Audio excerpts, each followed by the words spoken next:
so sorry, but I'm not taking off my glasses. Lockyer takes a shot, it's low. He's got it. I think he's got it. Merlin, are you going to speak? But for me, it was a winner. David. Well, I'm afraid it wasn't for me, Margaret. Thank God you're here. Grandma's been raped.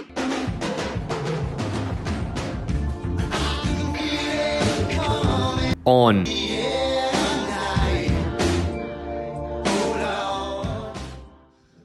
Welcome back to On the 810, the number one podcast that reviews free-to-air television.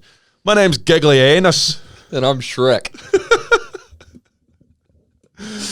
And this week we watched Britain's Finest Criminals. No response. All right, then. Yes, you've tuned back into another episode of On the Air Tonight, the number one podcast that does review free-to-air television. I'm actually Jacob. And I'm actually Tom. Not Shrek. No. Maybe we tricked you. Could have fooled me. Could have fooled me. He's not Giggly Anus and I'm not Shrek. I'm not. But we'll get onto that content in a moment. Episode 36. I hope I didn't take the wind out of your sails there. No, you didn't. Okay, good. I mean, like, I thought you were a yes and man, and you just proven to me that you're just a nah. Well, I'm a nah, dude. What you've done is prove to the entire audience that you're far more talented than me in the vein of voices. And arm wrestling. And some other things, but you know. Oh, yeah. Everyone has their strengths, is what I'm trying to say. And you're just out here showing off. Yeah. You bring the accents, I'll bring the in-depth critique. The coherent thought process. You don't just melt into a puddle of mud after 2 beers. Everyone needs both. Every show needs both. Well, how are you, my Owen Wilson to your Vince Vaughn? How are you, my Robin to my Batman? Hamish to your Anne. Oh, yeah, sorry. You were still going. Really good at this listening thing, aren't we? I'm good. The Hobbs to my Shaw. Sure. How am I? Yeah, how are you, Robin? I'm all right. Batman. I'm good. I update on my house. Yeah. This is a really long bow. Tom's residential update. A long bow from a callback from an episode from a bygone era. He's now fulfilled the archetype of a mulleted man. He's in housing commission.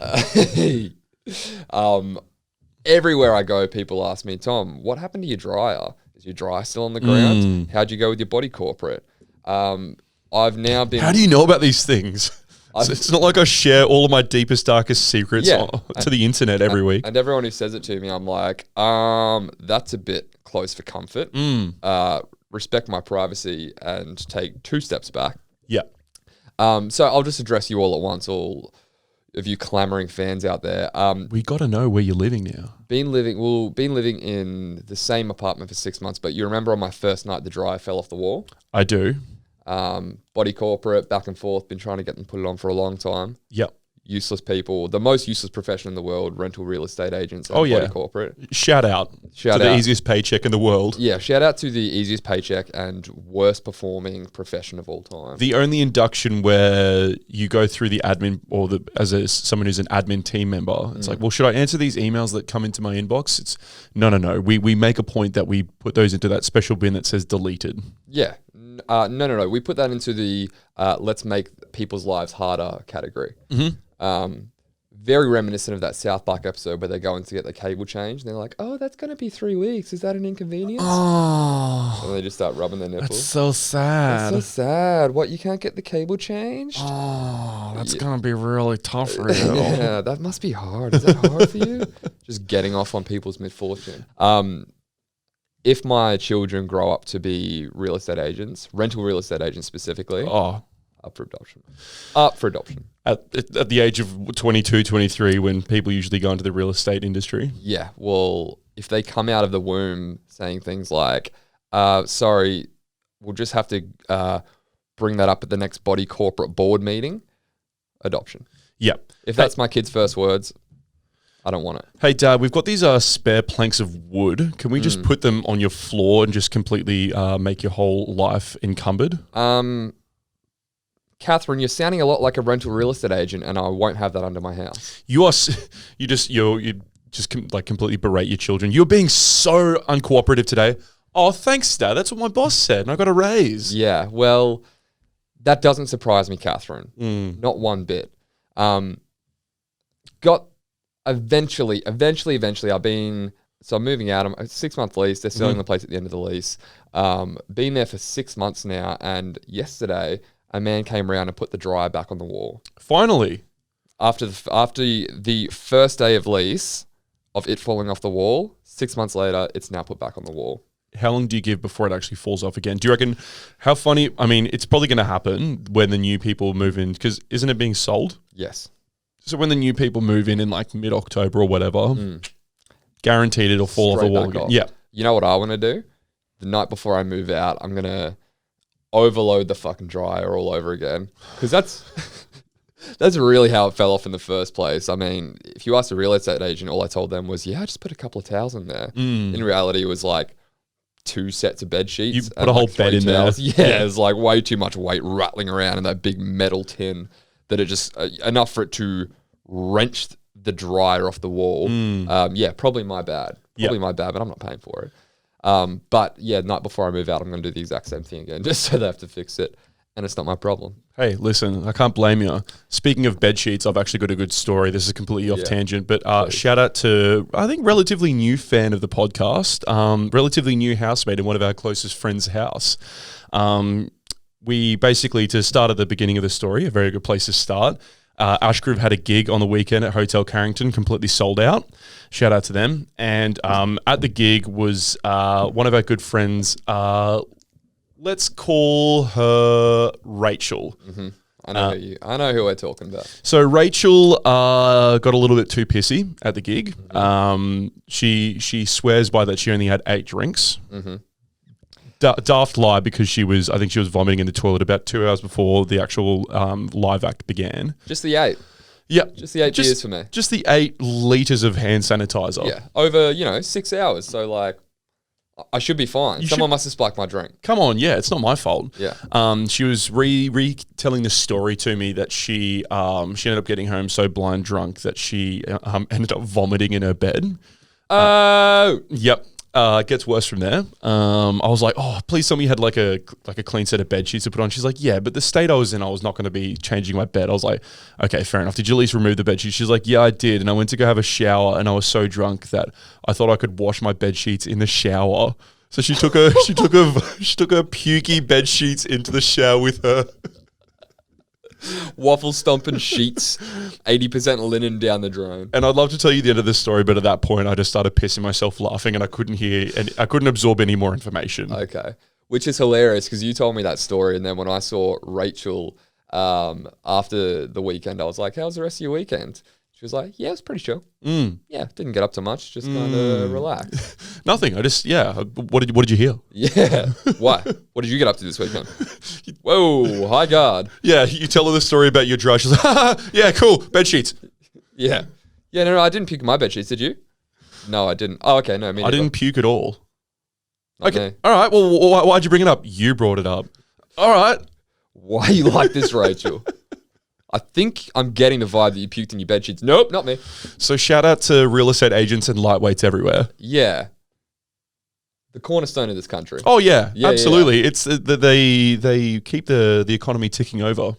Safe to say my children will suffer the same fate if they come out as lightweights as well. Oh yeah, Lightweights or rental real estate agents, they're up for adoption. If they're built like you, mate, size 28 waist, then they're going to be lightweights. Mate, I can handle my piss. Yeah.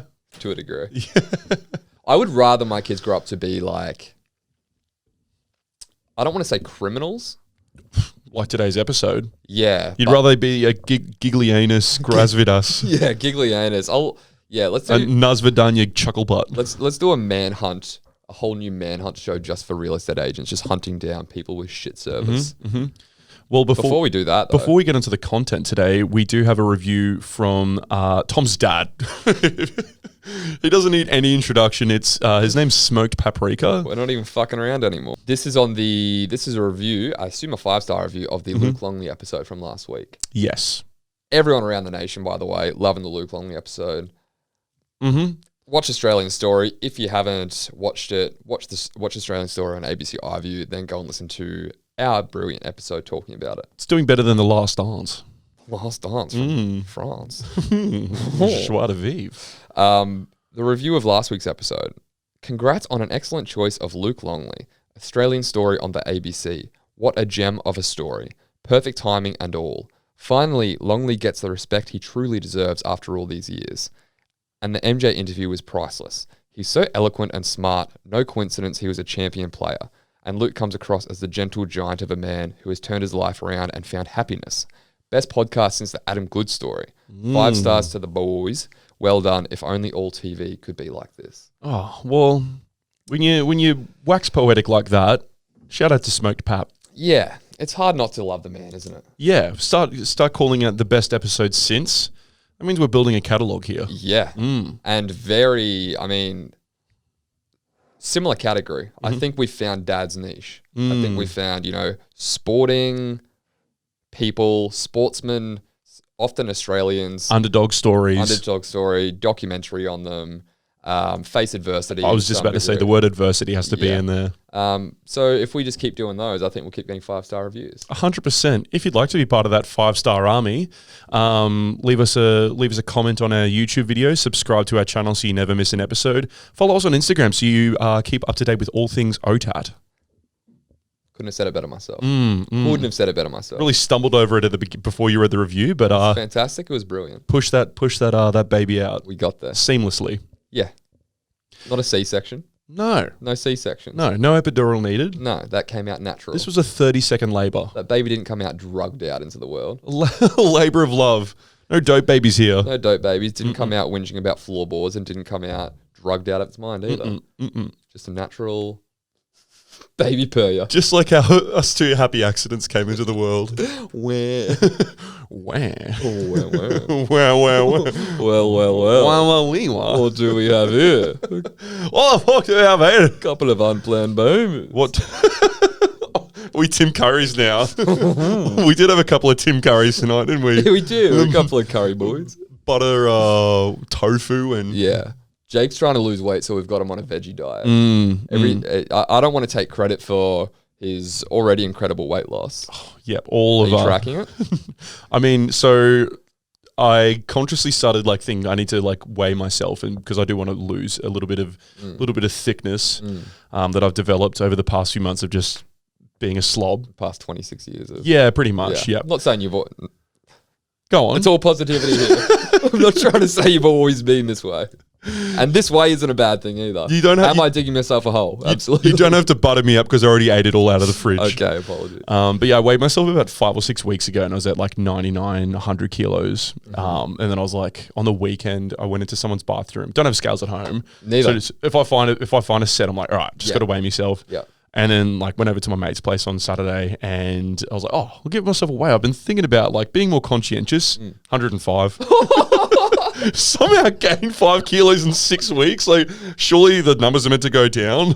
That's the danger of just going off vibe and just going, I feel like I'm doing good and it feels like I've lost weight. Yeah. You feel really good about yourself, and then that you can just be lying to yourself. Honestly, if I could give one piece of advice to our listeners, it would be buy Uber Eats stocks on a Friday morning and then sell them all on a Sunday at 11:30, because Monday to Friday morning, I treat my body kind of like a temple.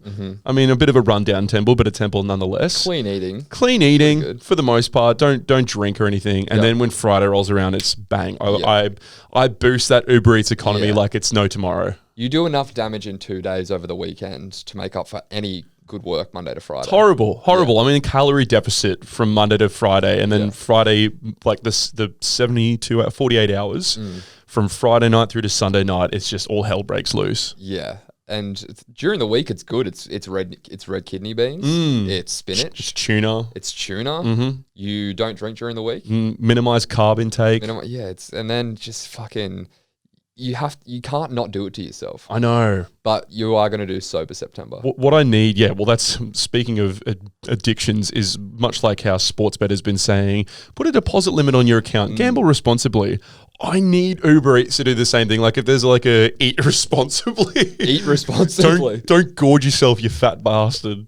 It should be on everything, really. Because too much of anything is a bad thing. Yeah, except OTAT. Except OTAT, but still listen responsibly. Yeah, chop that up and snort it right up your every orifice you got, baby. Listen irresponsibly. The last thing I want you to do is to limit your intake of OTAT. Exactly right. But, you know, you could say it for anything, really. You know, don't fucking, I don't know, like buy water responsibly. It's like, I suppose most things aren't incredibly bad for you, like Uber Eats, gambling, or cigarettes. Everything in moderation. And at some point, you do have to reprimand yourself, or else someone from the police force might reprimand you, much like in today's episode. They'll come and hunt you down. They're coming for us, lads. Fucking grab your torch and pitchforks. It's the manhunt. Catch me if you can.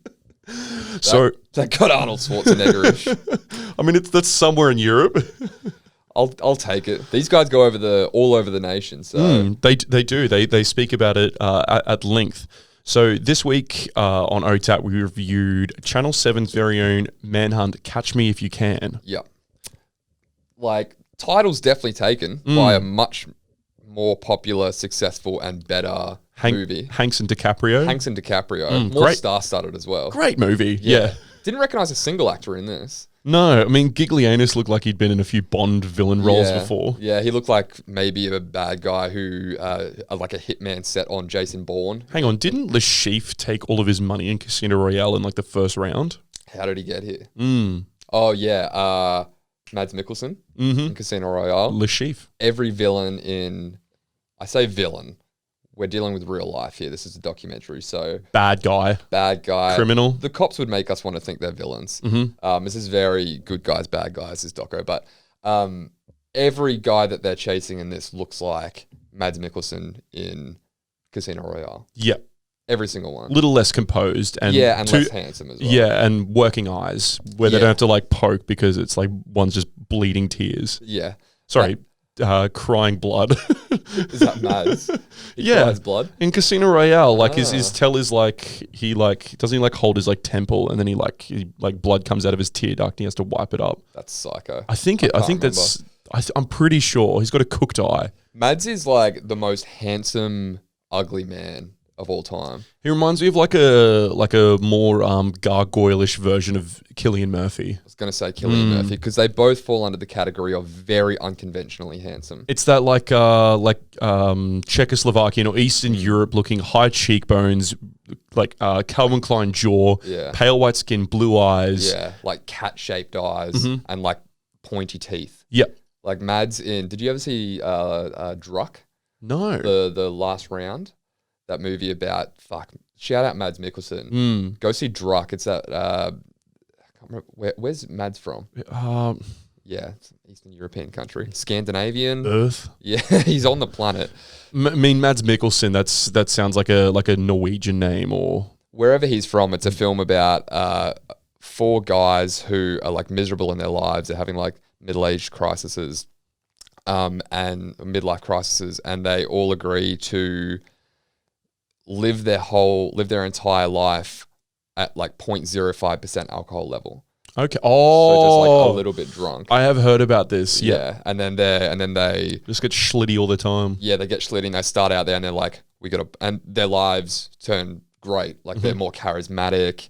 There's an old philosopher who said we are all meant to have like 2 beers deep in us at all times, and that's us at optimal operation level. Just perpetual Dutch courage. Yeah, just Dutch courage all the time, and they're better at work, and they're teachers, so their students are more attentive, they're more entertaining at class, and then they're like, I need to kick it up a notch, as all alcohol usually leads to, and then they're like, all right, let's go to 1%, let's go to 3%. Yeah. And then, as you can imagine, life just gets fucking terrible. There's an inverted U theory where it keeps going up and up and up and hits that pink, and then roller coaster. Yeah. My life's over. Fall right off the cliff. Well, that's kind of random, but I remember when I was traveling Europe, speaking to a few like people from different parts of Eastern Europe, there was like one story that I got like a handful of times where it was like, my grandfather, he never got sick, and he always lived by, if you take one shot of like every single European country takes pride in like some home spirit. So like I think Serbia's is something called Slivovitz, which is basically just like a hardened homebrew vodka. Okay. But like it was just like my grandfather never got sick because he always had one shot of Slivovitz every morning. Yeah, a shot of that every day. Keep the doctor away. 100%. It's the most like European concept ever. Just like always be a little bit drunk. Yeah. It's great. It's probably better than like the Australian version of just like starve yourself. My version, starve yourself for 5 days, and then as Saturday rolls around, just bang. Boom. Maybe that's what you're doing wrong. I think you need to just have like a little bit of alcohol once a week. Come to work a little bit pissed, and I'll see if I can tell. Yeah. Someone's got to define self-control for me, though. Can we do that? Can we do the drunk effect as a social experiment? But it's only you. No, we should both do it. Yeah. That'd be hectic. Okay. I hope no one from work listens to this. I think they do. But just like, have you guys noticed there's been a shortage of hand sanitizer in the office? What are you talking about? I'm clean. Ask Jacob and Tom. Nah, don't ask us. We're fine. Tom, you haven't brought in any money in 6 months. Don't worry about it. Jacob, you haven't put a booking in all day, huh? Hey, who are you? Where am I? I'm Tom. Hey, Sorry, we've kicked the experiment up 8 notches. we're geniuses. Point is, Mads Mikkelsen is very handsome man, but villain handsome. Yes. Much like, Does anyone else fall into that category just before we get into this show? villain handsome? Villain handsome, other than Cillian Murphy and Mads Mikkelsen. It's a good question. Colin Hanks? Colin, oh yeah, I wouldn't call him handsome though. No, he's a bit Gieben. He's a bit Magoo. I suppose like even though he looks like a cute guy you could bring home like Mr. Homecoming. He's played a lot of handsome villains as Ryan Gosling. Yeah, no, Ryan Gosling's he's not villainous. He's just a He's psychopath. just handsome. He is handsome. I'm gonna veto that choice. Not Yeah, not okay. yes and you. Tom Hardy maybe. Yeah, he's got an edge to him. Jason Statham definitely. Statham. Villainous handsome. Villainous handsome. Javier Bardem, Yes. big villain handsome. Oh yeah. No Country for Old Men villain. Look him up. Benicio. Benicio, in his day, he was drop dead gorgeous. Yeah. And now he's in Sicario and he's just aged. Like he's fine, but he was so good looking back in the day. Yeah. And time has just not been nice to him because of all the like at the peak of his career doing all the partying that he did. Can you imagine? He was in like every film of his was like, I'm a coke runner from Mexico. It's like, oh well, Okay, there's but a reason you're so good at that. But what are you acting as? Yeah. What's your role in the film? You're playing a father and a teacher in this, but does he have a coke habit? Give me the script. I can be a mule. Come on, recast me in the new, Traffic 2. I like this game. Yeah, If you can think of anyone who could be a handsome villain, let us know. Yeah. Present company excluded. yeah. We know we could be villains. But Just skinny in the bubble over here. stick in the bowl. Game of croquet over here, taking place before your eyes. Yeah, I can't think of anyone else, but that's a fun game. Let us know if you know anyone else. It is, and that's way off track. Well, how we got there Where was were that we? none of these people look like they are super villain handsome. They just look a little bit convicty. Ewan McGregor. Ewan, not really, because I think the most prominent role in him in my mind is Obi-Wan Kenobi, which He's is like handsome in that. which is just like the apex father figure. Yeah, but think Train Spotting. Train spotting, fine. Yeah. Like not villain, but just like dressed down junkie. But still handsome. Christian Bale. Christian Bale. Yeah. Yeah, Mads when he gets scrubbed up and he's in a suit and tie is like... Yeah, I tried watching Hannibal the other night and like didn't like it as a show. Like the best thing about that is that it's just focused around Mads Mikkelsen being Hannibal Lecter. Yeah. And yeah, Performance role. in that he is schmick. Yeah, he's gorgeous. But even like that, even just the poster is like the bottom of. He'd be a good Batman just because his from the nose down, like his mouth and his teeth is like you're a villain and you eat people. Yeah, thick jaw. Yeah, thick jaw, vampire teeth, and just like wiping blood off his mouth. I think is the poster for Hannibal. Yeah. Yeah, I know exactly what you're talking about. And we move on. But we are open to new suggestions. But as far as this show goes, Manhunt, catch me if you can. You can watch, I think, a handful of seasons on 7+ right now. Yep. We watched season 1, episode 1. Was that the pilot? Yeah, it was. Good on us. Yeah, start from the very beginning. Check out the pilot, guys. But yeah, as Tom alluded to before, basically the show is much like a lot of different cop reality shows that you've seen, similar vein to Border Patrol or RBT, where it's basically there's a specialist tactical unit in the town of Kent in the United Kingdom, basically SWAT team, and these coppers go around and arrest bad guys. Yeah, SWAT team, but with half the budget and half the weapons. I would say they don't come in fully armed. They're not like a terrorist squad. No. And I mean, it's not Colin Farrell in SWAT. no, it's not Colin Farrell. Another squad. handsome devil. Handsome devil? Literally devilishly handsome. You think I don't know if you, yeah, could be. Have you seen The Lobster? Yeah. He's so fat. That's chameleonic, but also have Yeah. you seen Cheney? Wait, Cheney. Is it Cheney? What's you mean the Vice? Vice, With sorry. Christian Bale? Yeah, come Yeah. on, like same thing. Yeah, I'm with you. It's chameleon. Yeah, chameleonic. Chameleonic. Yeah, these guys don't go around with the whole like the hot fuzz, Riot shield. zipping bags up. Yeah, anti-terrorist aircraft equipment, Yeah, there's no montage of them like getting their shit on and going. gas masks. It's more just like a bulletproof vest. Oh, not even. Yep. I'd say they're bulletproof. Kevlar, that's a standard cop equipment, yeah. They got the Kevlar and maybe a gun and a taser each. Taser gun usually, yep. But they go around and arrest, I would say, small-time criminals, petty criminals who have just slipped through the justice system. Yeah. The premise is that instead of going after these big-time crooks, a lot of them are small-time offenders that have just avoided their parole or their conviction or whatever the case may be. Yeah. In this episode, they arrested 4 different, I was going to say characters, convicts with outstanding warrants, all incredibly differing characters. Yes. Yeah. Who was our first one? Carlos Ferreira. Well, first we get introduced to the cops. Yeah. And they are some of the plainest looking cops you'll ever see. It is set in the UK. So as we were saying, everyone just looks like everyone. Yep, and they all sound the same. Cup of tea, Arrow. Yeah. All right, and Gary, let's go. Yes. Everyone could walk in and out of Ricky Gervais's The Office and they could be a plumber, they could be a janitor, they could be selling paper, or they could be a Postman. Yeah. Could be a postman, Pat. And they're fine. They're just cops. a bunch of geezers, ain't it? They're a little bit on the like, I get off on this spectrum, Yeah. which you have to be to do this job, I think. What was the term you used? Controlled aggression most of the time.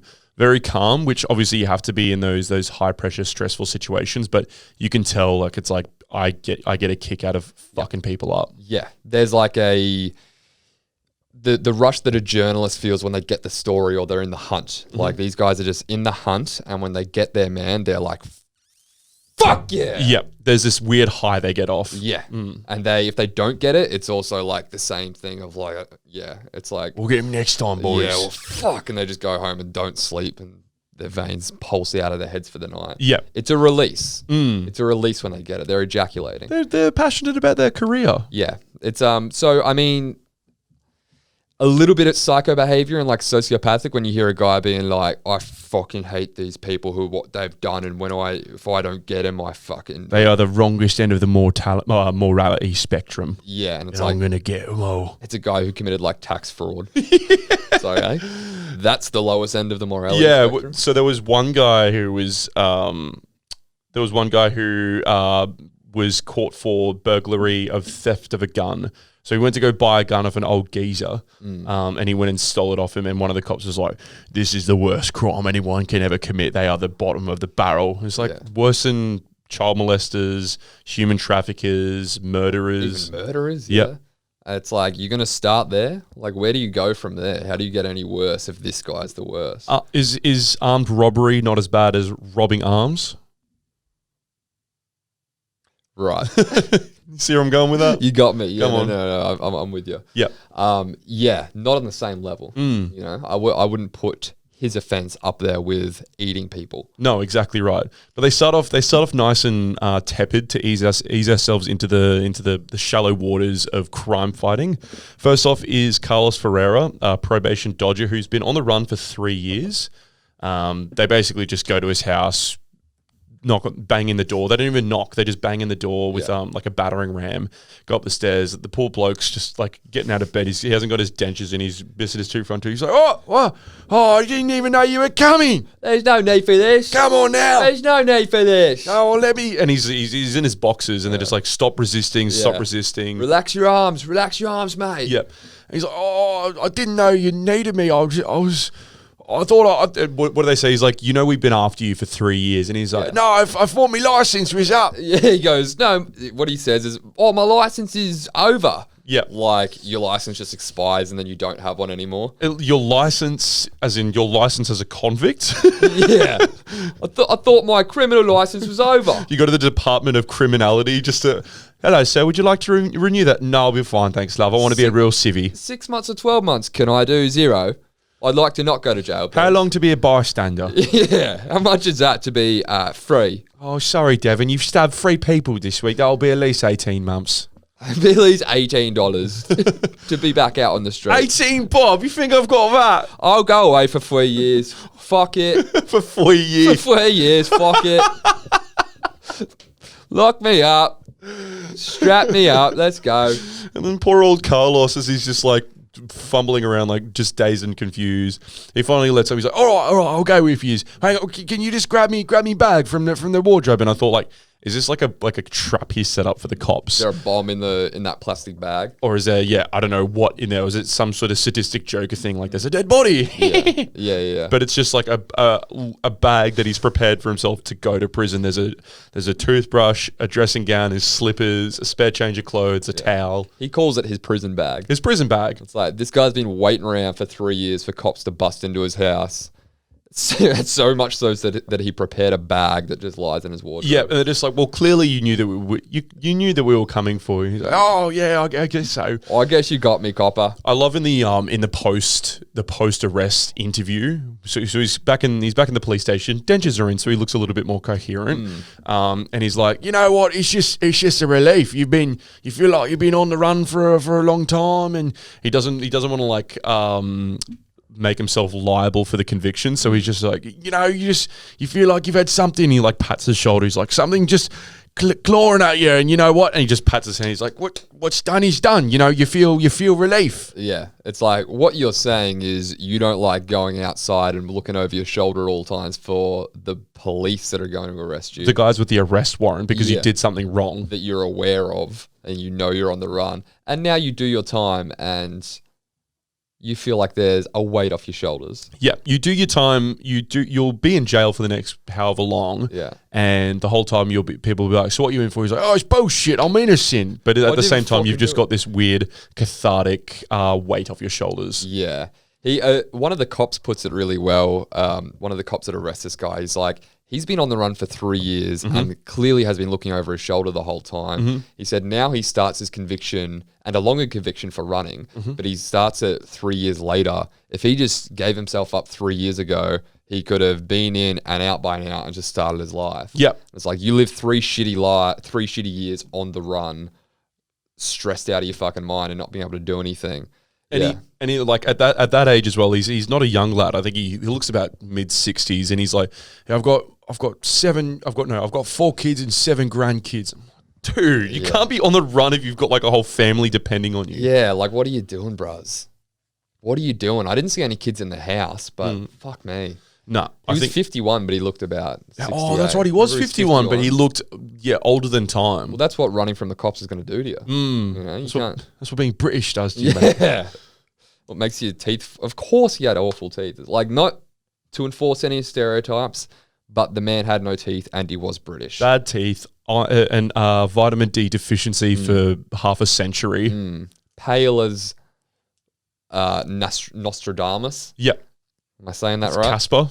Good. Yeah, Casper's another easier one to say. Yeah. And the funny thing was that he's Portuguese. Like he's had a big Portugal tattoo on his left pectoral. Look at you. I didn't even notice that. Yeah. You make a good detective. He's Portuguese. Get him. It's on his left pectoral. His name's Carlos Ferreira. So yeah, okay.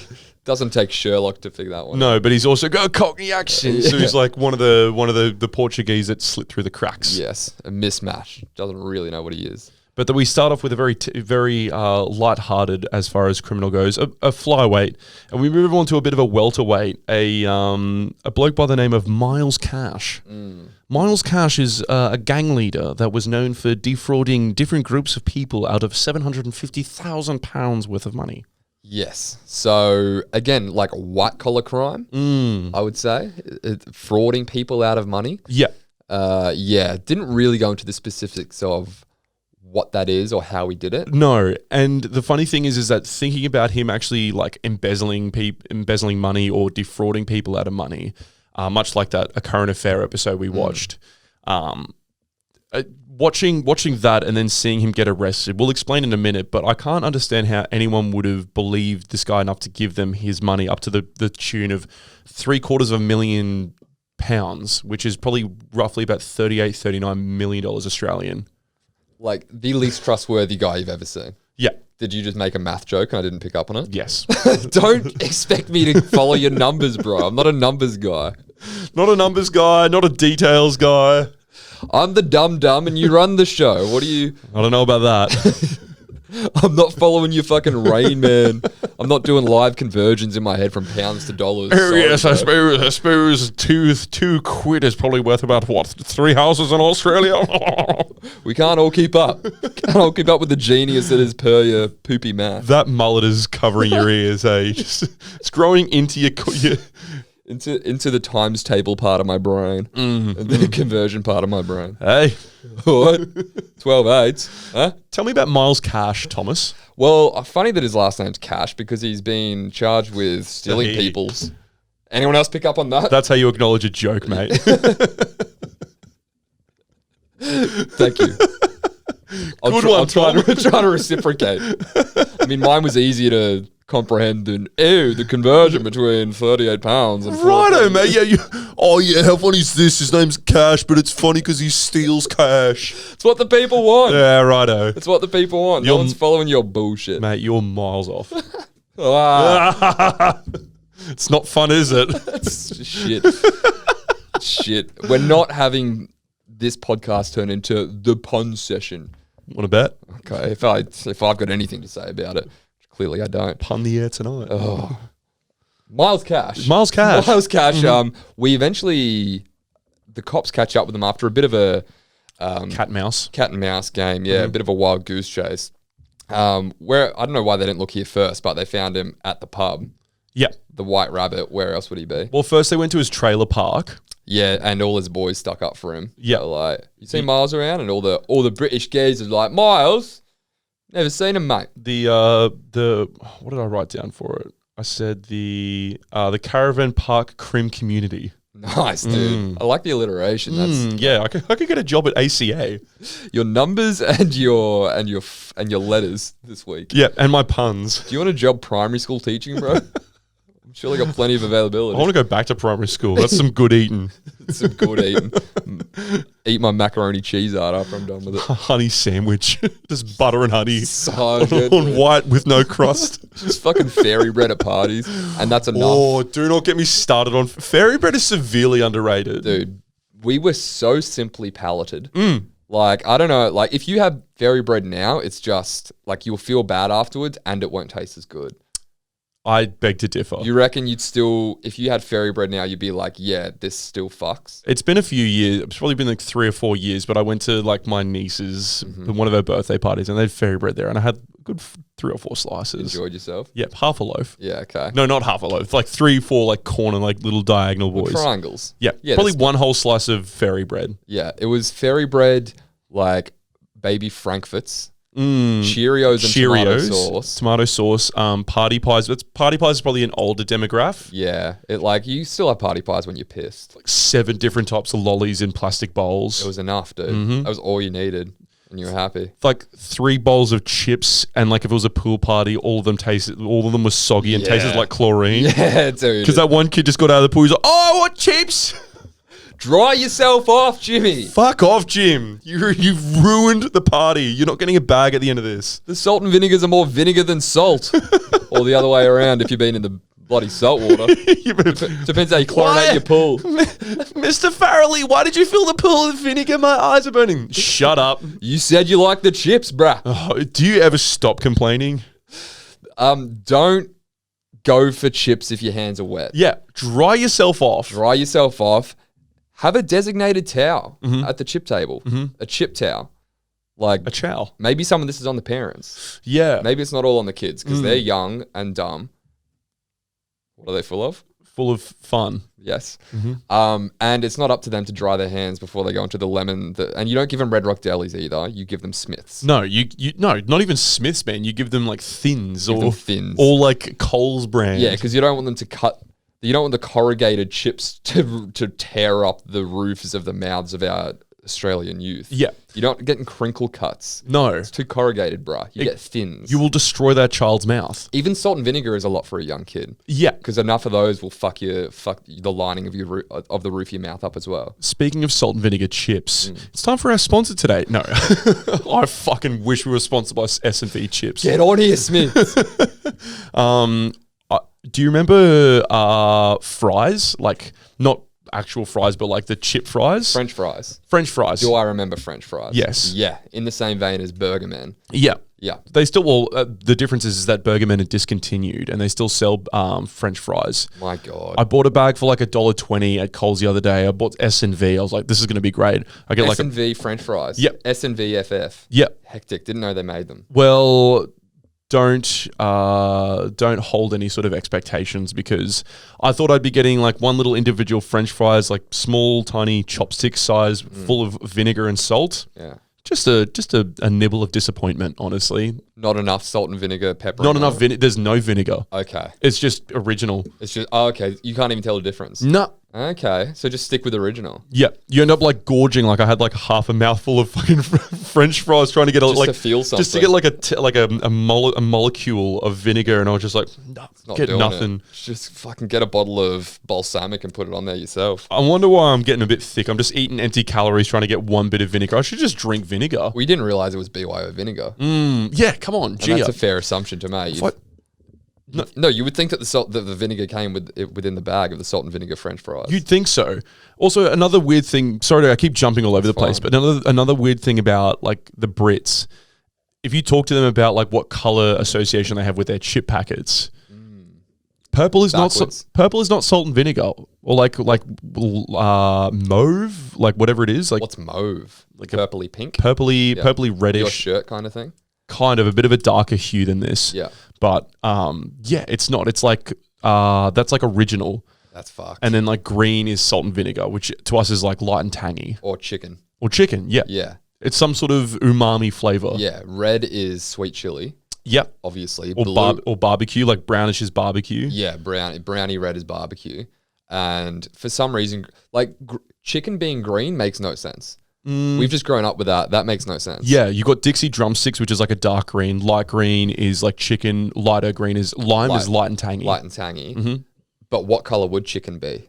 You know, orange. Kind of the shapes have done it right with chicken crimpies. But like again, why? Like that's just because we know that and we've grown up with it. We're accustomed to it. Because a good oven roasted chook is like a golden brown orange. See, maybe it's the vegan in me, but like I'm picturing an actual like chicken as it is. You know, I'm like, oh, white feathers. Like, okay. I'm like, it should literally be the color, but I understand like eating chicken brings different colors to your memory. Maybe it's like to the, you know, vernacular. Yeah, maybe it's like the herbs they're covered in. Yeah. Bit of parsley and thyme. Yeah, thyme, yeah. And barbecue is brown. Barbecue's brown. That makes sense. Yeah. Blue is just boring. It's original. Yeah, blue is that makes sense. It's just salt. And then purple's just like a real fucking how you going. You want the strongest flavor of chip. How about salt and vinegar, mate? Yeah. And then cheese and bacon. Oh, pink. Like cheese and bacon shapes. They that suck. makes sense as well. Not a fan. They're all right, but they're like, we'll have this debate another time about what the best shape flavors are. Okay. For another day. What's yours? I say we'll have it another day. Let's have it right now. Let's do it now. I was always actually pretty big on cheese and bacon. Okay. Back in the day. I just don't eat them anymore. Probably cheese and bacon, to be honest. Okay. Or chicken crimpy. Chicken crimpy's good. Yeah. Me or You. Sorry, what's yours? This is a two-way street. just setting you up to be rude. My favorite flavor. That's nice. You said you didn't want to have the debate today. That's nice, Tom. Barbecue, I think, is mine. I love some barbecue shapes. Barbecue shapes. Yeah. Can I change my answer? Go on. Pizza. Pizza's good. Yeah. Back pizza, full of flavor. Full of. Did I ever tell you when I was a kid, went to school, we had the snack packs? Mm-hmm. You remember the snack packs for your lunch boxes? Yeah, the like the it's not like yogurt, but it's like. No. It's a shape snack pack. Oh, So sorry. just like- I'm with you. Yeah. I thought you meant the actual snack packs. No, not less snack or anything like that. The party bag, the big bag of shapes that have smaller Little bags inside. little consumable bags. I'm with you. Yes. Took a pizza version of one of those to school and opened it up, and it was, the red flavoring. Yeah. Hamish and Andy did a bit about this where they called up Arnott's, or whoever does it, and they were like, can we just get the red flavoring from pizza shapes? Because that's the only reason anyone eats them. Yep. And I opened up this bag, and it was full to the, halfway full. It still had shapes in there, but just full of the red shit. You hit the gold mine. I hit the gold mine. My God. And I've still got a photo of it on my phone that's like gone through 8 generations of phones. And I was like, holy shit, guys. And like showed everyone, and we were all fucking amazed. And I was just eating fucking that is show and tell straight worthy. red. Yeah. That's you're the coolest kid on the playground for that 40 minutes of the kid's attention span, just focused around the shapes. And it all went back. It ended straight after that, of course. Everybody knows that like once you finish off the shapes, it's like, you done with that? Yeah. Get the dust out the bottom. Yeah, get the dust out. And this was like a swimming pool of the red dust. Oh God. And I'll say this, it was not as good as you think it is. We go back to anything in moderation, my friend. Eat your red shape dust responsibly. That should be on the bag of every shape box. If you find Pandora's box, keep it closed. Well, yeah, if you find, the pool of eternal youth, maybe don't go dipping in it straight away because you're biting off more than you can chew. Because you'll turn into a fetus and you'll be crying forever. Too much of anything is a bad thing. Get in and get out straight away. Yeah, just have a little dip. Yeah, eternally youth yourself responsibly. Dip your toe in. Have a little baby toe. Fuck your balance forever because your big toe's gone small. Can't walk around and then you have to. Yeah, are you back that? Okay. No, I was backing the pizza flavor more than anything else. You can stick with your weird baby toe fetish thing over there. Well, you tell me what you do if you find the Valley of Eternal Youth. The fountain of it. Certainly not suck on baby's toes. Not suck on it. Give yourself one. I'm saying dip your toe in the water as a metaphor. You don't have to literally dip your toe in. Oh, it's your own baby toe when you're an infant. Yes. Yeah, it's my yeah. No, I'm an adult going to the fountain of eternal youth, dipping my toe in because I want to be cautious. And then when you dip your toe in the fountain of eternal youth, obviously it becomes young. But okay, so the rest of you doesn't. I was just about to ask that, is like, do you get slightly young all over, or is it just your like the one piggy on the end of your foot just turns into a fucking little amoeba? Yeah, well, you only get young on the parts of your body that it touches. You find the fountain of eternal youth, and if you want to bathe in it, you'll be young all over. I'm saying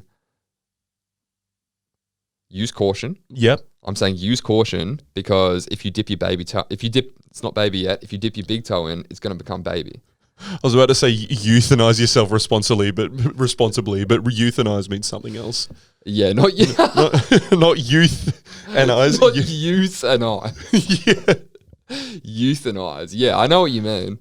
Yeah, youthify. Yeah, there you go. Yeah, youthify yourself responsibly and euthanize yourself responsibly as well. Legalize it. Pro-choice. Euthanize your mates and your family responsibly. Can I just say I love how off tangent this has just gotten derailed so quickly this episode. Manhunt, more like topic hunt. We're still where did we go? He's still out there. He's still out there. Wanted for 3 charges of not knowing what the fuck's going on. 3 charges of content. So we find Miles Cash. Miles Cash. We get back to Miles Cash, and he's son of Johnny. He gets arrested in a pub after a wild goose chase. They chase him on the tube to Euston Station. Can't find him there. Chase him to a trailer park. Can't find him there. And then they find him at a pub, and they're like, oh, there's a young bloke there. He's walking out quite briskly. They go and chase him down, grab him. They're like, you Miles? And he looks like a deer caught in headlights. Like, oh, Hey, He doesn't say, yes, it's me. He just goes, who are you? who are you? Who are you? And they're in full cop uniform. Are you Miles? Yeah. Who are you? Yeah. It's like, oh, can you tell? We're the police. Are you Miles? Can I have a fag? Yeah. Which is what they call cigarettes. Let me just make it very clear. It's the UK. It's not us. Very outdated term. Can I have a dart? Can I have a dart? Can I have a dart? The cops got handcuffs on him, and he's like, "Can I have a fag?" It's like, nah, bro, you can't. You know, all right, and then he gets pretty amicable about it. He's like, "All right, then that's fine. Just come and lock me up." And they're like, "He's like, is there anything else you charging me for?" And they're like, "This is like midway through them like sentencing him. Like anything you say or do could be used against you in court. Blah blah blah." And they're like, "Have you got anything in your pocket?" He's like, "Yeah, I got weed." I'm like, all right, which pocket? He's like, I don't know. Don't know which one. I just know it's in there somewhere. And like at this point, I realize he's not just shocked; he's doped out of his mind. Yeah. He's like, "I got weed and cocaine," and they like take it, and he's like, "It's a big wad of white powder." A big wad of white powder, not a little baggie like a fuck. It looked like he was dealing. Yeah, we're talking Pebble Escobar, not quite Pablo, but Pebble Escobar. Yeah, and they couldn't get any worse for him because it's like they didn't come here for the drugs. They came here for what, you extorting people, you frauding people out of cash. Yep. Now you've got a weed and a cocaine charge slapped on top of that as well. Yep. Just a bad day for Miles Cash. They give him the fag. They allow him to do that. So I guess the cops have, some mercy. Yep. But then they throw him in the back of the car. Much else happened with Miles? Yeah, he was like, well, after they took the contraband out of his pocket, he was like, "Oh, can I have that, please?" Like to the coke, right. and they're like, That's right. "What? No, we're gonna take." He's like, "Please, I fucking need it. I'm having withdrawals. I'll need my coke." It's like, bruh, they're the cops. They've just arrested you and taken your coke off you. Yeah. They're not just going to give you a line to rack It's right like, there. "Please, I need it." I fucking need it. Just as if they're going to be real reasonable. All right, he's asked pretty nicely. Give him Rack up off the bonnet of the car, mate. Go on. Go on, give him a bump, Errol. He needs his little fix before he goes to jail. He'll shut up. He'll give us he won't give us such a hard time if he's had a little, And then in the back of the paddy wagon or in the car that they're in, the cop's just talking to him. He's like, "Yeah, you can see him. He's fucking sweating bullets. Yeah. Like he's clearly having withdrawals, and we better get him back to the station before he starts getting restless." Yeah, munging out of his mind. And then he's like, to Miles' credit, he's like, "I need help." They're like, you're right, mate. He's like, he concedes to the arrest. He's not resisting at all. He's in the cuffs, smoking a dart, and he's just like, "Mate, I need help. Can you get me help?" And they're like, "Yeah, mate, we'll get you all the help you need." Like, I think he's actually reaching out for like, "I'm a drug addict and have a lot of problems." And they're like, "Yeah, we'll get you all the help that you need. Here's a lawyer to convict you and throw you away for countless years." Yeah. Not that it really matters either, but we've gotten our stories mixed up. So, have we? sorry, not Pablo. Carlos Ferreira was the one who defrauded people. Okay. Miles Cash was the burglar. He robbed a shotgun off an old man. Okay. Yes. Which one of the cops said, this is the worst crime anyone's ever committed in my books. Okay. That's just me not doing my research. Just in case you do end up, if any of you actually go and watch the show and be like, "They got the criminals wrong." Yeah, don't add us because Jacob's airtight. And if there's a mistake, he'll pick it up. I will correct myself, okay? And me. And if I don't, I'll shut down anyone that tries to correct me. Yeah. Shut up, nerd. Don't try to think you're going to get it over us. Not today. As we moved on, they had two more criminals. So the third and second penultimate criminal was a man by the name of Kevin Kennedy. Kevin Kennedy. Kevin was a fucking Scotsman.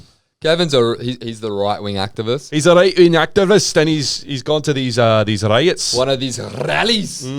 He went down to one of these rallies and threw some stones at some cops. He threw some fucking missiles at them. I got a shoe and he threw it at an old man's head. Killed his dog. It was just a couple of lads out on the piss having a punt.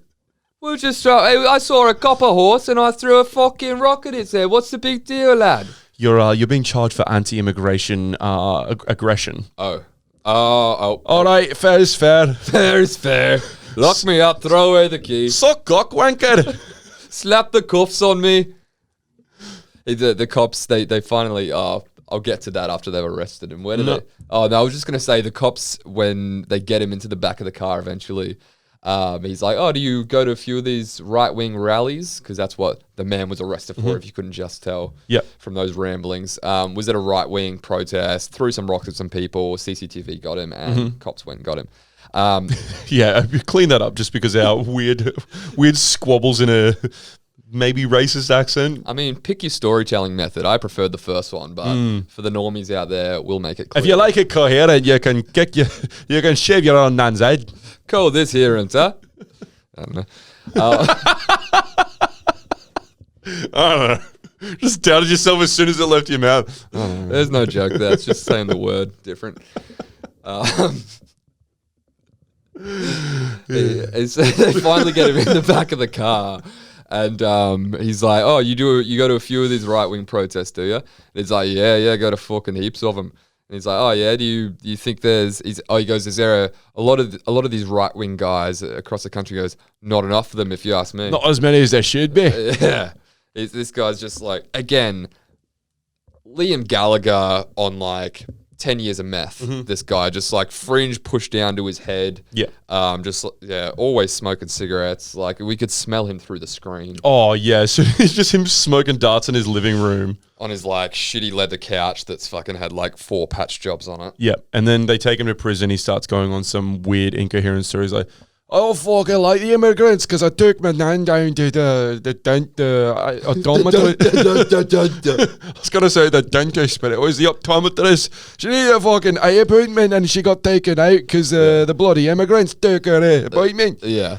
I love the racist, the like right wing racist logic is like one very specific thing happened to me. An individual that has nothing to do with who they are or where they're from. Yeah, an individual who happened to be from somewhere that he didn't like, cut in front of him in a queue, and now I'm a right wing activist. I'm gonna fucking kill you. I can't get a fucking job because all these fucking immigrants coming in and taking my nan's eye appointments and cutting in front of me the ATM. It's ironic that you're going to a bloody eye appointment because I'm gonna stab him out with my fucking fingers. Hope you got good LASIK, brother.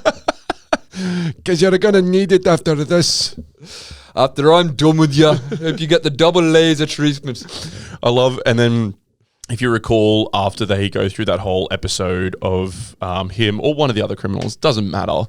But Doesn't matter. One of the cops is just like, "I personally despise these criminals. I think they're despicable and disgusting, and that's why I do this job is to lock them up." And that's when we were just like, "Whoa. You guys have got some serious problems." Yeah, I don't want to say the cops are as bad as the criminals because they're not. The cops aren't criminals and they haven't done anything illegal. But that doesn't mean that they're more sound of mind. No. It takes a special breed to do this job. A very special breed. It's like they're gearing up to go, and I think it's the first arrest.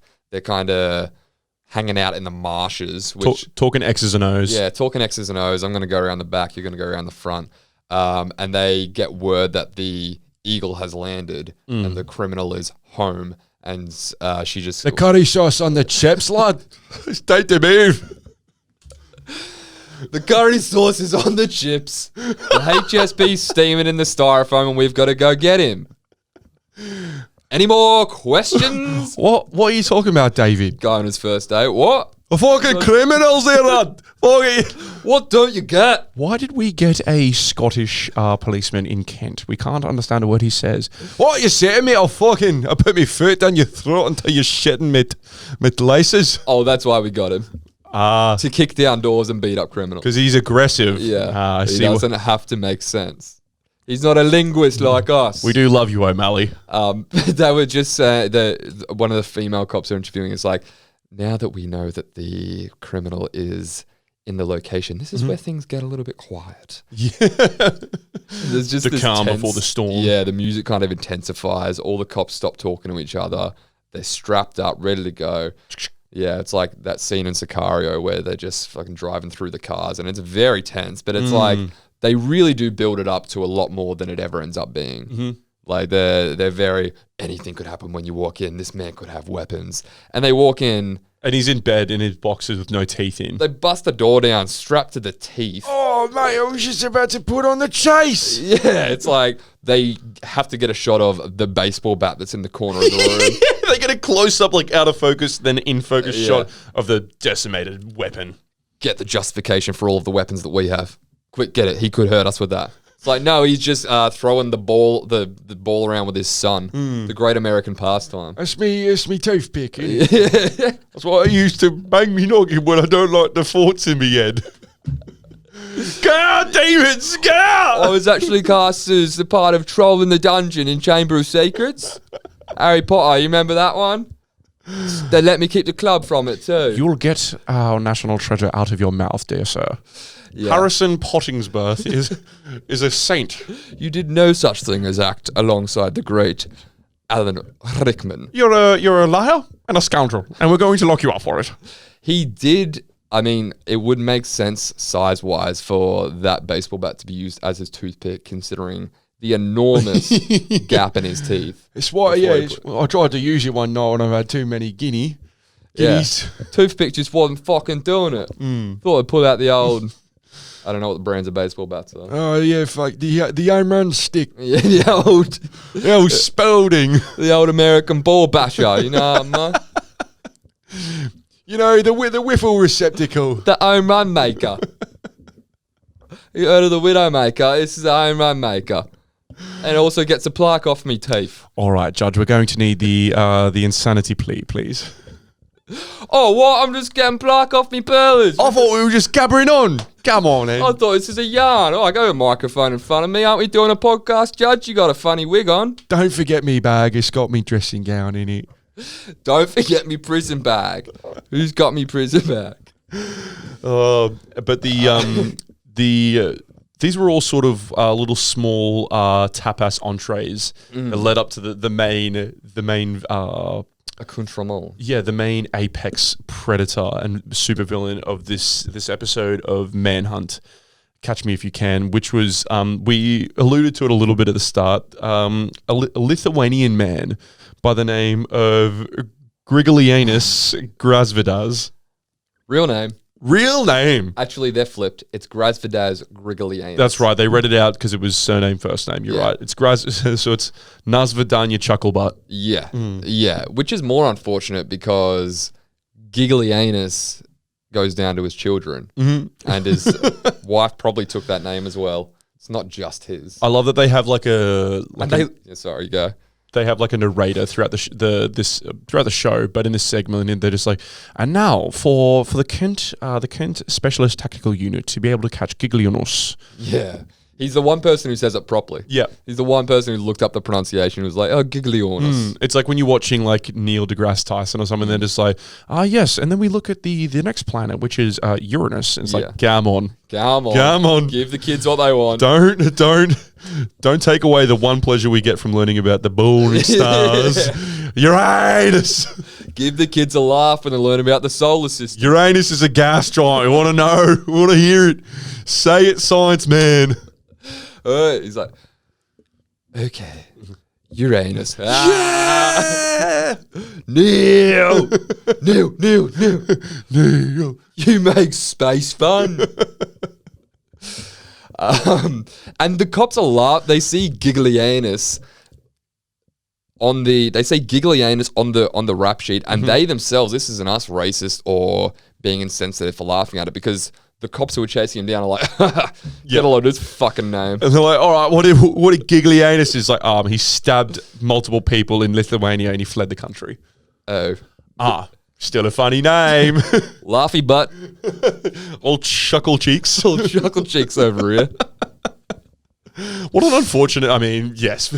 I'm sure it doesn't, I reckon he never got bullied for that in his life, because that's a very normal name in Lithuania, I'm sure. Possibly.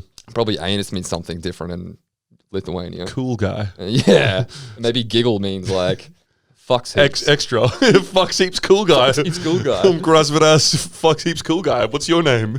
My name is Keith Whistledick. Also known as Wislington.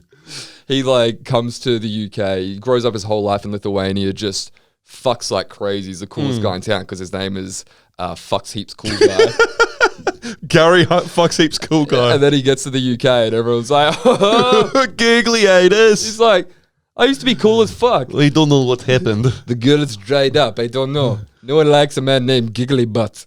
I used to be cool. It was cool to stab people back where I was from. I used to be the belle of the ball. And now I'm being chased by 3 dudes who look the same. They look like postmen. They look like postmen. Their hats are yellow like postmen. So this is the last criminal that they come across, and like they similar to what they did with the first bloke, they try and ramp it up. They have like cops sprinting around the back to like get like, and then like climbing fences to like get around to the back window and be like, all right, we've got the back window inside in case he tries to make an escape. Yes, a dastardly escape. Yeah, he's well and truly secured. And they like the perimeter secured. They bang on the door, gets opened by some bloke who gets his face blurred. He's like, what do you want? And they're just like, we're looking for giggliness. We're looking for Chuckle Cheeks. You seen him, cunt?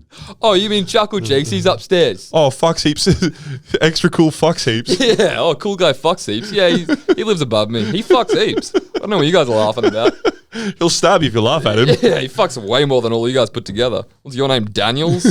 Fucking mad, dude. Where I'm from, that means Cuck. That means doesn't fuck and gets guys to cuckold him.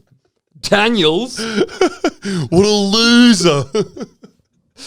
The cop's like, okay, I'm So doing does- fine for myself. Third floor then? Do we have to have this Yeah. interaction? So he's upstairs, yeah? Yeah, go and cuckold, he's upstairs. They sprint upstairs and they kick open the door and he's just sitting there with no shirt on, just like, what is happening? I'm just crying about my name being something silly in this country. I got so much shit from everyone. I'm trying to find my own little Lithuania. I'm trying to find the one Lithuanian community in the UK where women still find me attractive. And now you're going to ruin it? We've got that. It's called prison, mate. Yeah. They'll love you in there, mate. Oh, they'll be chuckling at your cheeks. Very good. But he's just, sitting there being sad, and he doesn't speak. Well, he presumably doesn't speak. Allegedly Doesn't understand a thing the cops are saying. Luckily, his Lithuanian roommate comes in to translate. The guy who gave the exposition on what giggliness actually means in Lithuanian. Yeah. Oh, FucksHeaps CoolGuy. These cops have come along. They said you stab people. Oh, dude, tell the audience about. By the way, FucksHeaps CoolGuy, just before I translate what they're saying, his name's Daniels, dude. Where we're from, he fucks no one. And he's cuck. He's cuck. From where we're from, people fuck his girlfriend. Should I leave that in the translation? No. You're going to prison, by the way. I'm sorry, FucksHeaps CoolGuy. You're getting arrested by cuck over here. Cuckold. I know, dude. Topsy-turvy world we live in. I know. Somehow he's got the power. Tell the audience about how, so at this point in time, the cop presumes or acts on the predisposition that Giglianus does not speak any English, so he's like plays some charades. Pantomiming a bit. Yeah. He does play a game of charades with him. He's like, you, and he's got him in cuffs at this point. You now go jail. He's like, and he's nodding the whole time, and the whole time the cop's like acting it out as if it's like it is charades. Yeah, jail is kind of like, a guy behind prison bars. Like, you is very pointed, and then he's like, because, and just does like a stabbing motion. Because S. He's like, get it? And he's like, oh yes. Yeah. Because they stabbed a man. So we're not going to describe every action he does, but just imagine the action someone does along with you go to jail. After court. Yeah. After maybe back home. Because you stab people. He's just like, okay. And he gets it. And then the cop turns around to the camera, does a little Jim Halpert moment. Yes. Looks at the camera and he's like, international language, having kids helps. Basically winks and like fucking Curb Your Enthusiasm music plays. Bum, bum, bum. Arrest the man with a funny name. It's like you, in the previous breath, were talking about a man that he killed and shanked with a knife. And he's like, I got kids, I guess it helps. Well, that'll do it for this week on Manhunt. It's like, how often are you doing SS stab pantomimes with your 3-year-old children? That's Daniel's. Daniel's the cuckold. I stab man who fucks your mum. Daddy stabs cuckold. Lithuanian man. With Chuckle Cheeks as name. What's a cuck? I'm Daniels. He's got Lithuanian kids. My kid. No, why did I marry a Lithuanian woman? Karma is a mirror. They keep laughing at me because I'm a cuck. Should have got a nice British woman. Oh. And they think Giggly Anus is the coolest guy in the world. I said to the wife and kids, honey, I'm going to arrest a guy named Giggly Anus. Isn't that funny today? And they went, oh, fuck, he's a cool guy. Yes, that's a very funny cuck husband. You're going to arrest the coolest. Can I suck his dick afterwards? The homecoming king. You're going to arrest him. Okay. Okay. Can you get a photo with him? Maybe a signature? Maybe one day I like to fuck him instead of your cuckold ass, Daniel. When you were killed by a FucksHeaps CoolGuy senior. His father. Fuck's more cooler guy. Fuck's more coolest man. Top super story. He's the pride of our nation and Lithuania. All right. That's it. So, what do we think? What do we think of Manhunt? It was entertaining. I actually quite enjoyed it. I won't watch another episode. I mean, I might, but I won't because it has ads. Yeah. Viewer discretion advised. It does have ads. They weren't unbearable. There wasn't a whole lot of them. I think 9's getting better. This was 7. I think 7's getting better. I would give Manhunt's... What's it called? The full title? Catch Me If You Can. Yeah. Manhunt, Catch Me If You Can. 7? I'll give it 7 illegal bags of cocaine in an anonymous pocket out of 10. Okay. Yeah, I can see 7. 7 solid. What do you think? I think you're on the mark there. It's entertaining for what it is. Not sure if it's got so much rewatchability. It's got legs. It's got some sort of legs. Definitely got legs. These cop shows definitely have the same formula of like we've got 3 or 4 criminals throughout the show, and every time we'll build up the drama. Once we make the arrest, that's when the funnies can start because it's the relief is out and we can just sort of laugh about this whole situation, how we could have died but we didn't. So it'd be nice to get some action. You know, if they do build it up a lot. Anything can happen when you walk in. We've seen some shit. I've seen so many weapons being pulled on me, but you don't see any of it on camera. Yeah. And imagine you just have to get lucky. It's like watching ice road truckers when you're just watching and watching and watching. They go, this ice is so dangerous, it could break at any point. But then it never actually breaks and everyone just gets home safely. Yep. To be continued. That's kind of this. They go in, they arrest the guys. There's never any dramas and no guns get pulled on them. I'm sure to be on the shows, to give the show credit, we did watch the pilot. So I'm sure as the show progresses, as there's more popularity garnered for it and they have to keep raising the stakes, I'm sure things improve. Yeah. The probably overall production increases, or quality of the production increases. Nevertheless, not something I'm probably going to go back and watch. I'll give it 6 really, really bad accents that I'm sorry for out of 10. Solid rating. 6 out of 10. 6 bad accents out of 10. If we were to put this episode that we've just recorded in a category, I would definitely say, if there was one word I'd choose to describe it, it would be loud. Yeah. This was a loud episode. Like, if in doubt, go loud. If you're not, if you loud over funny. This is like scared straight sort of area, like a realm. This is like beyond scared straight. This is slapstick. This is like, don't really have any real jokes. Let's just yell accents into the microphone for an hour. Yeah, pretty much. Yeah. Couple of clones. Couple of clones. And would you like to give the sign off this week, sir? If you enjoyed this episode of On the Air Tonight, please go to Apple Podcasts, leave a review if you'd like us to read your review out on air. Leave us a 5-star, subscribe to our Instagram. There's plenty going on over there. If you're not subscribed to our Instagram, you miss thing after thing after thing each week. Countless hours of quality content, behind the scenes content that you're not going to get anywhere else. Well said, sir. Thanks so much for listening this week, guys. We'll be back next week. Bye.